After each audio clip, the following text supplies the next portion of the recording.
welcome to Talking Property with CBRE, a podcast where industry-leading experts share insights into the way we live, work and invest through the lens of commercial real estate. Hello, my name is Samir Chopra. I'm CBRE's Head of Research and ESG in the Pacific.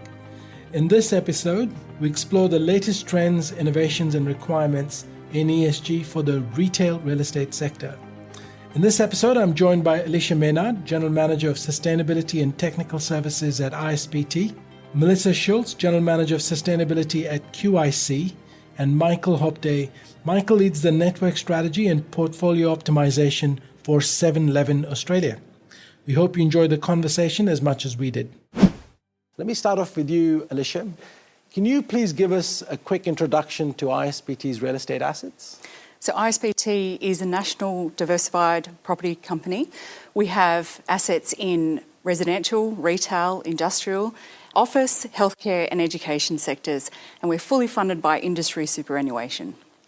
Alicia, and just thinking about ESG risk and opportunity from an ISPT perspective, do you see scope for a bigger opportunity in office, in retail, in industrial?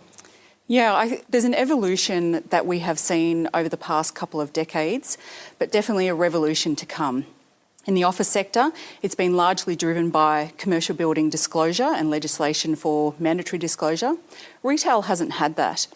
What we have seen in retail, however, is the way that our retail shopping centres, particularly in regional areas, has served as a heart of the community, particularly with the flooding or bushfires, and people needing to rely on those essential services that they have access to through our shopping centres. And Alicia, where you don't have operational control of an asset, how do you influence the sustainability agenda? So we don't have operational control in some of our joint venture retail properties, and similarly with our industrial facilities where the tenant or our customer then is responsible for managing their own electricity or utility costs. So with retail, we have the opportunity to speak with our joint venture partner and understand and align our targets. And that way we can use those properties as a test bed where we jointly share risk and cost to advance a particular initiative, share the learnings, and then roll them out across our broader portfolio. In terms of industrial, we work very closely with our customers, particularly on technology and understanding things like robotics and how we can support them in their sustainability strategies from a base building perspective. Melissa, we might shift to you. Can you give us a quick introduction to QIC's assets? Yeah, sure. So QIC is obviously made up of a number of different investment management teams, but in the global real estate part of the business, which is where I work, we own and manage a $22 billion portfolio of about 40 mixed-use retail and commercial assets. So the vast majority of them are retail and Australian-based, located predominantly on the eastern seaboard. Hey, so, we wanted to dive into retail and shopping centres. So how do you tailor your ESG approach for retail assets? So I think each property type is a little bit different, but having said that, our recent ESG strategy refresh for the real estate part of the business really sets out to achieve a common set of focus areas and long-term sustainability objectives right across that property portfolio. And we do have a small office portfolio in Brisbane as well. Retail's probably traditionally been a slower mover in the sustainability space compared to other property types, but I think we've seen this shift in the past few years. And I think the interesting thing about retail is that you not only have that direct access to your main customer being the retailer, but you also have direct access to your customer's customer, the consumer, as well as all of those other local groups that have touch points with the centre. So I think that gives you a unique stakeholder base and in many ways a unique advantage to do some great stuff in the ESG space. If you think about environmental sustainability, for example, shopping centres have really large roof spaces that are screaming for solar panels, and that can be a really highly visible sign of sustainability in action to those local communities. I think that there's also lots of opportunities in the social sustainability space. Many of our shopping centres are the only town centres in their local communities where people come to shop, socialise and be entertained, and we really play a really important role in those local communities. So I guess with that comes a high level of expectation that we're supporting relevant local community causes. So I think for retail, it's really about leveraging these unique opportunities and stakeholder touch points that we've got access to, but in order to keep driving value across those strategic focus areas that we've identified for that broader property portfolio. And Melissa, is data availability and benchmarking just as easy in retail compared to, say, your office holdings? So I think for our direct footprint, so when I say that, I mean common area, performance data, the bit that we've got operational control over. I think, yes, it's just as easy. But I think if you look at how stakeholder expectations have evolved in terms of reporting boundaries, we're now starting to see increased interest, particularly from the investment community in that whole of building performance. And that, of course, includes our tenants' performance data. So I think that's where the ease of data collection for benchmarking purposes starts to diverge. For an office building, availability of tenant data is typically pretty straightforward. There's usually fewer tenants than a shopping centre and a metering setup that more easily enables that data collection. But in the retail environment, it's a bit more complicated, particularly in large centres which can have hundreds of individual tenants. So we do have embedded networks in some of those shopping centres where tenants are individually metered, and that can make things easier. But I think where that isn't the case, we've then got to connect with each individual retailer to collect their data.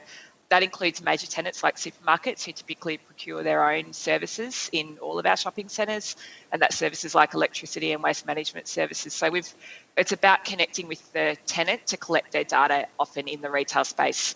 So it's definitely possible to get that whole of building performance snapshot for retail. It just requires a bit more effort than with the office portfolio. Great. Thanks, Melissa. Michael, I might pull you into this as well. Could you please walk us through 7-Eleven's footprint? Roughly how many stores and employees are there? Yeah, so we're a footprint of about 720 7-Eleven stores. There's about 9,000 employees, and they're primarily on the eastern seaboard. We've got a footprint in Perth or WA as well. But yeah, Victoria, ACT, New South Wales and Queensland is where the lion's share of those stores are. And it's a mixture of leased, small-time developer type arrangements, and there's some majors as well in there as far as landlords go. And as someone, who's got a very large franchise network, is the demand for sustainability, does that come from head office, from 7-Eleven, or from the franchisees themselves? It's primarily the customer that drives it for us. There's not many weeks that go by where we're not getting a letter from a school kid or a customer saying, what are we doing around sustainability? But for us, sustainability energy is a big part of it, but waste and other elements of sustainability that we're often being pushed on by our customers. Thank you, Michael. And you talked about sort of energy, and maybe we'll shift to climate change and net zero. Alicia, ISPT is 100% carbon neutral for base buildings. What does this practically involve, when you think about neighbourhood centres? So for the last 15 years or so, we've been upgrading our properties and investing in really efficient technology on the ground. So we've been looking at our lighting and air conditioning to make sure that it's performing at its optimum. Then what we've done is we've rolled out a national rooftop solar program, and we're also sharing that solar with our retailers. So we've been able to increase the footprint of our solar much bigger than if we were just fully focused on the base building, and we're able to cover off the additional load with retailers as well. In terms of the overall carbon neutral pathway, once we've been able to look at what we're able to do to minimise emissions on the building, we then look to procure solar energy or renewable energy from the grid, and then we've offset the remaining residual emissions. And it's not a linear process, it's circular. So we've gone back to look at some of those existing building technologies to make further improvements and to make sure that we're focused as much as possible for the impact that we have on the building rather than looking to external reductions or offsets. That's a good approach, just thinking about the building itself. And Alicia, any colour you can share about, the economics of achieving net zero? There's significant savings in the utilities expense? There are significant savings. So I'll give an example of one of our shopping centres where we have an embedded network and we're sharing that renewable power with our retailers. So the payback on that particular property for a full rooftop scale system is around about 5 years. But what we've been able to do is, as I said, share the power with our retailers. And it's not just the reduction in electricity that we have been able to demonstrate the return on investment, it's the income we've also generated from selling the solar power, which on this particular property equates to about $300,000 of annual increased net operating income. some big numbers. Melissa, QIC is committed to net zero by 2028 across the Australian retail portfolio. So we need to look at strategies, involving purchasing renewables, solar, energy efficiency. Which one of these do you think is the biggest mover of the dial in the next decade? Yeah, I think in the retail space, definitely rooftop solar. Alicia sort of touched on that previously, but shopping centres have really big roof spaces, which are perfect for the installation of large-scale on-site solar systems. They also operate during the day when the sun's shining, so it means that we don't need to wait for batteries to become commercially viable broadly for these solar systems to make a significant impact on our energy use right now. And I guess on that point about batteries, you asked about what's going to be the biggest mover of the dial in the next decade. Obviously, solar's already moving the dial, but I think it's probably going to be batteries coupled with on-site solar, because it's going to enable more precise sizing of on-site solar systems, where batteries can help with energy supply during peak demand periods during the day, but equally assist with supplying energy to shopping centres at night. And this is important, I think, in the context of that trend towards longer trading hours, but also in mixed-use precincts where centres are increasingly having that nighttime dining and entertainment offering. Energy efficiency obviously plays a crucial role as well in centres achieving net zero carbon targets. Yeah, and I think this combined with on-site solar and in the near future, batteries, it really means that net zero can be achieved with very little need for the purchase of offsets in the retail space. Look, I'm hearing similar that, batteries kind of the next big leap. Alicia, I might move back to you. What are you seeing from tenants in their desire to participate in net zero? Is this confined to sort of large format retailers, or are you also seeing it from the specialist stores? Really what we're seeing is there's an opportunity to align with everyone who wants to make an impact. And with ISPT's carbon neutral certification, the emissions that we have offset and the reductions that we've achieved from our direct contribution to those emissions, coupled with some of our what we call scope 3 or indirect emissions. If our customer wants to certify carbon neutral, what ISPT has offset actually contributes to a saving from their indirect emissions. So there's a natural scale of economy that we create by ISPT taking that decision to certify carbon neutral now. And I think a saving is a saving. Yeah. We've seen the challenges of the pandemic in terms of costs and income strains, and where we're able to demonstrate that we can still lead in this. Mm-hmm. We know that there is a climate crisis unfolding at the moment, and we must take direct and immediate action. So being able to do that, save those emissions, but also share the savings with our retailers has been really important for us. Michael, just pulling you back into this as well, when fitting out a new store, what are some of the initiatives that incorporate sustainable materials in the design? Some of the initiatives that we're looking at in particularly new stores, but also in the stores that we're refurbishing are around different types of equipment, energy efficient equipment, but also solar. And the conversation, I guess, goes beyond our fit out, but also the developers that we work with and asking them to support those sorts of initiatives as well. Certainly the number of new sorts of materials that we can incorporate is changing, technologies are changing and so on. What we are finding is it's about a 20% increase in capital costs. We hope to be able to bring that down over time once we've tested and learned particular materials and particular pieces of equipment through scale and economies of scale. But at the moment, it's a fairly significant increase in cost. It's handy to know that 20% uplift in CapEx. Alicia and Melissa, what role does data collection play in monitoring emissions? Do you use a standardized platform across your assets? Maybe we'll start with you, Alicia. We do. Data is critical. Data gives us insights into performance, customer experience, customer satisfaction and utilisation.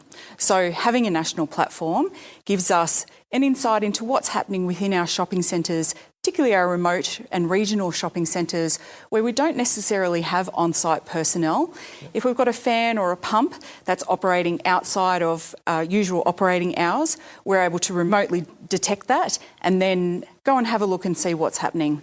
So it gives us a fabulous insight in terms of preventative maintenance and proactive management of our properties, as well as I said, some fantastic social and environmental outcomes from having a solution underpinned across the portfolio.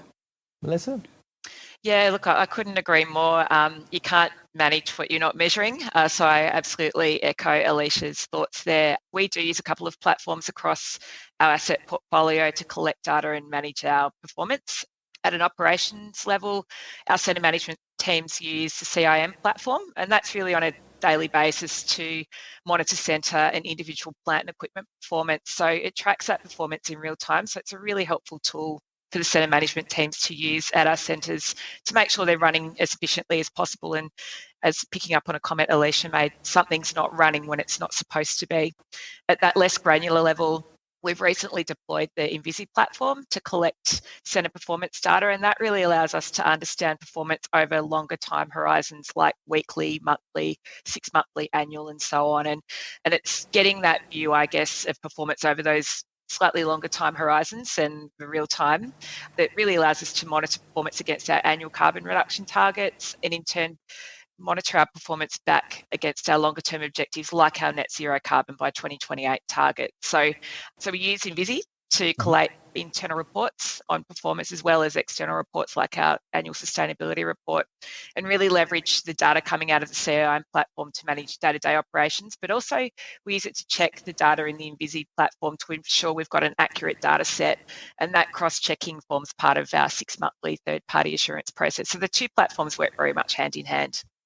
Listen, what are some of the benefits that you get from some of the benchmarking that's done by Green Star, GRESB, Neighbours? What's kind of the benefit you get? Yeah, sure. So they each operate slightly differently. So they serve different purposes. So they have value in different places. So Green Star and Neighbours are great asset level benchmarking tools, and their strength, I think, lies in their high levels of transparency. So it means that you can really easily marry action with outcomes. So that means that you can set future targets in terms of Green Star or Neighbours ratings you intend to achieve by a certain point in time, and then map out a program of work to get you there. And they're both great tools in terms of seeing where your great and perhaps not so great performers are across the asset portfolio, and really that enables you to learn from that assessment which programs you want to roll out on that portfolio-wide basis to improve your scores and improve your performance. I think GRESB is obviously a really important one for property, especially with the investment community where it's got pretty high visibility. It's different from the other tools though in that it scores and ranks property portfolios based on their ownership. So while your scores and rankings are dependent absolutely on your own performance, they're also dependent on how other property portfolios within your peer group have performed over the same reporting period. So it makes it slightly more tricky to marry that direct action with outcomes, but that's not really its intended purpose. It's more about providing the investment community with that snapshot of portfolio performance and comparing it to other similar property portfolios. And I think to that purpose, it serves it very well. Alicia, your thoughts on the benchmarking exercises by the rating agencies? As Melissa said, absolutely critical. I think corporates are being held to account for the commitments and targets that they're making, and the independent third-party verification is a mechanism to hold ourselves accountable as well as give some evidence to justify that you have made progress. Equally with investors, they are looking to investment managers such as ISPT. We have $20 billion worth of property, and as I mentioned at the start, we're fully funded by superannuation. So more than 50% of working Australians have their superannuation invested in our portfolio, and it's not just good enough for us to say, trust us, we're going to do the right thing. Using GRESB in particular, we're able to actually show the outcomes that we've created and how we compare to other investment managers globally. Michael, just moving to you, when you think about your properties, what ESG data is collected? And maybe, if you can share some color around, how you obtain it. Is it coming to you from landlords, from utility bills? Do you have on-site monitoring? Yeah, sure. We have an external partner who provides a service to us around our billing, and they produce a lot of reporting for us. And they also have a whole bunch of external data that they help us with for benchmarking and so on. I think it's also really important to have a direct relationship with the energy provider. So we do work with our energy providers across the country, and particularly around what they're doing, how they're sourcing and producing energy across the country is definitely changing, and they're pushing innovation in that space also. And I guess the challenge for us, and I think Melissa and Alicia have touched on it as well, is embedded networks. As a retailer, it's great to hear some of the initiatives that ISPT and QIC have put in place. It's not necessarily the case across the board, and we do have a bit of a gap in our data across those embedded networks. We either don't have access to the data and probably don't necessarily think there's enough incentives there for landlords to really source as cheaply as possible and then pass that on to the retailers and therefore the consumers as well. Very helpful. Thanks, Michael. Might shift gears and move to sort of packaging and waste. Alicia, maybe I'll start off with you. How is organic waste treated at your properties, and what actions can be taken to help the tenants reduce organic waste? Waste is a very complex issue, believe it or not. To really look at waste, you need to look at the whole ecosystem of consumer to waste treatment, including the municipal recycling systems, the infrastructure that you have on site, and then the behaviour that's really driving the customer or our retailer before the waste actually gets into the bin. So ISPT's approach has been to work at the source with our customers and to understand how we can champion behaviour change activities or changes to supply chain processes such that we're not actually getting the waste hitting the bin. And the thing with organics, it is one of the most intensive sources of greenhouse gas emissions. So if we're able to avoid it at the source, then we're also controlling issues and minimising our impact in terms of climate change and greenhouse gas emission as well. And Melissa, so, are tenants keen to participate in packaging and food waste recycling? What have you been doing to sort of help increase the engagement across your tenancy? Yeah, it's a great question and an important one in the retail property space, where about 95% of all waste generated that we as a landlord manage comes from our retailers' back of house. So that's essentially, the food waste that Alicia was talking about and packaging materials from products being sold in our retailers' stores. So I guess our role in this equation is to provide as many different recycling streams at the back of house as possible for retailers. And that's to ensure as little as possible waste gets sent to landfill. But it is a little bit more complex than that. And I sort of echo what Alicia just said, because in order for that to be successful, we need to ensure that our retailers are aware of what goes in which bin at the back of house. And we do this through sort of signage and regular education campaigns with those retailers. So having retailers that are highly engaged and keen to participate in that waste recycling is really important. And it's something that we're getting more and more traction with as each year goes by. And I guess that's evidenced by our year-on-year increases in recycling rates across the portfolio. And look, regional centres can play a very active role in promoting Indigenous employment. So maybe, Alicia and then Melissa, can you provide some examples of engagement with your organisations to promote Indigenous employment? ISPT is just commencing formally our reconciliation journey, and in early 2022 we will have our first Reflect Reconciliation Action Plan. Yep. But across our national portfolio, we have been working very closely with our local communities, including the First Nations people, and we've been looking at opportunities to celebrate art and culture through our properties. Our Reflect Reconciliation Action Plan now will open up the opportunity to start tracking the effectiveness of our plans, as well as looking at local employment opportunities. As I mentioned earlier, we know that our retail shopping centres, particularly in those remote and regional areas, form the heart of the community. And we are looking locally for people to come and work in our centres and for ISPT. Now it's just about putting some rigour behind our reporting and understanding the impact that we're creating from those activities and creating a national and consistent approach to how we're generating those really rich social, cultural outcomes. Melissa, your thoughts? Yeah, you sort of touched on regional centres. I actually think all centres can play an active role here. I think something that often goes unseen is that we do in fact have large Indigenous populations in our major cities across Australia as well. So there's a way in which you can play a role in Indigenous employment opportunities, really no matter where your assets are located. So for QIC, we launched our Innovate Wrap about a year ago, and the wrap applies right across the various investment teams across the business.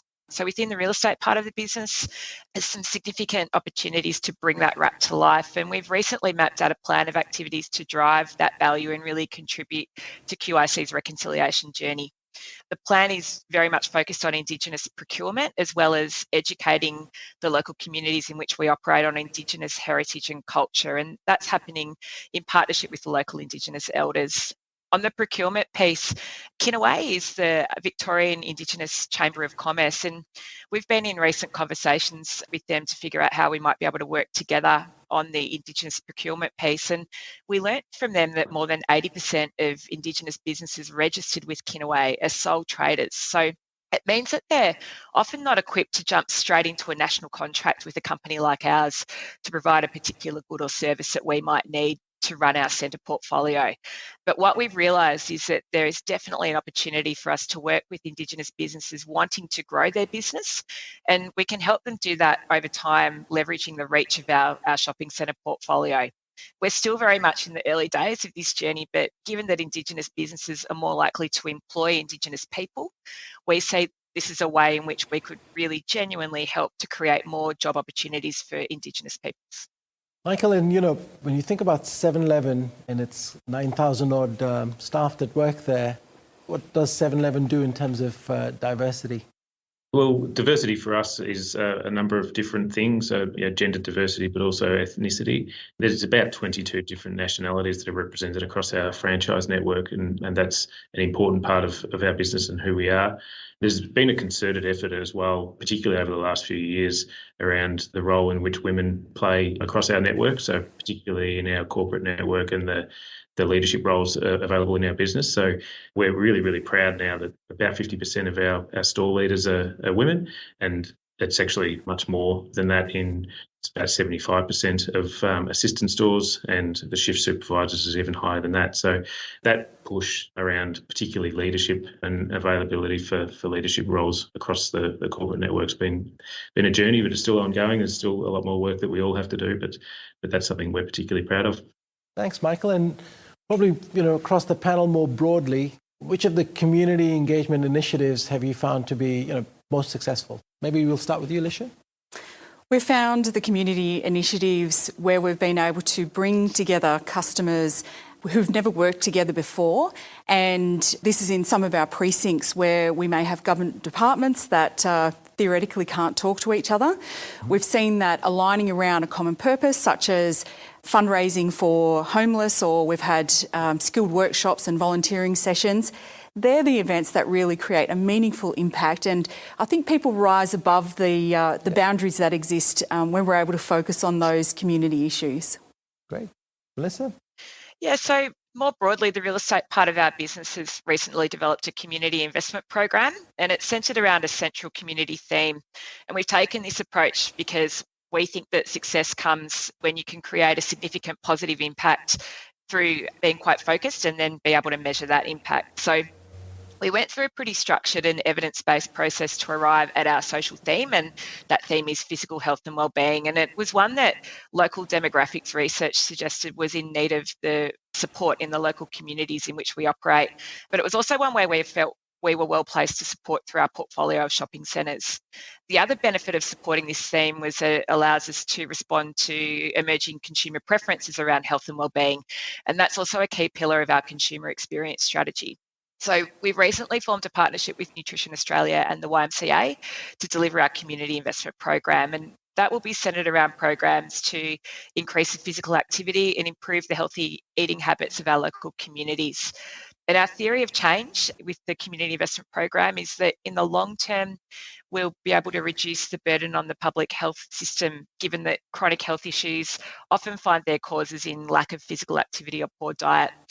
And that we can achieve this by introducing our community members to easy ways to get active and eat better, which could also then act as a feeder for more customers for retailers whose offerings are focused in the health and wellbeing space, like gyms and fresh food markets and the like. And we think that the program will be successful because it aligns really well with our business model in terms of what we're able to support and deliver. But it's also something we'll be able to measure in terms of the impact achieved right across those elements of the theory of change model, and be that benefits to, the recipients of the programs that we run or benefits back to our retailers and our assets. Michael? At 7-Eleven, we have a 7-Eleven Good Cause program, which has a bunch of initiatives. Particularly AIMS, a charity we work with. They work primarily with immigrants and people, new Australians that need help with education and language barriers, employment and general settlement into the country. But also our Reach Out program with youth and unemployment, which is a major problem across most of our communities, unfortunately, but particularly the major cities where we're a big part of those communities. So that work that we do around trying to help educate and provide opportunities for those people, I think is really important and recognised by the communities that we're in. Some wonderful stories here of how real estate industry is helping Australia. Look, I'd love to thank my panel, Alicia, Melissa, Michael. Thank you so much for taking time to catch up with us.